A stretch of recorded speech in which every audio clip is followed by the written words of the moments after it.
Good day guys. My name is James Susalero and ito po ang aking login system. Ito po yung login form and ito naman po ang sign up form. And tingnan naman po natin ang ating database.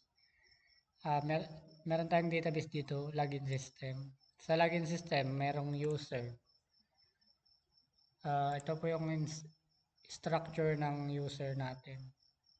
My ID, full name, username, password, email address, contact number. And start po natin sa sign up form. Lagay po natin yung pangalan po natin.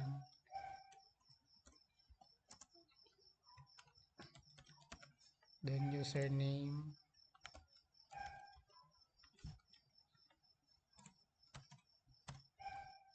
Sa password 123 na lang. Sa Gmail.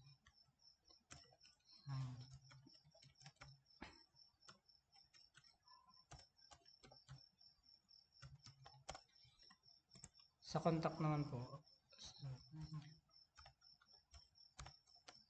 And try po natin mag-add pa ng ibang number. Hanggang 11 lang po siya. And register na po. And successful po. And try po nating mag-login.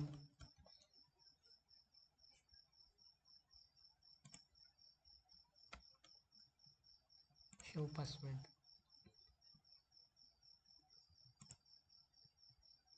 Try po muna natin yung mali yung password. O yun, incorrect.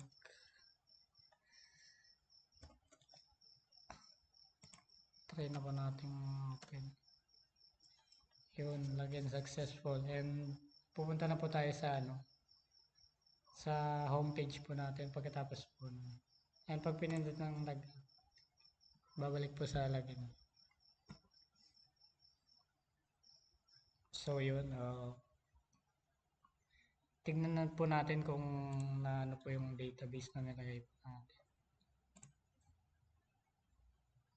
So, sa dito po yung nilagay natin kanina. Ayan po, password, nakaganyan. Yan lang po.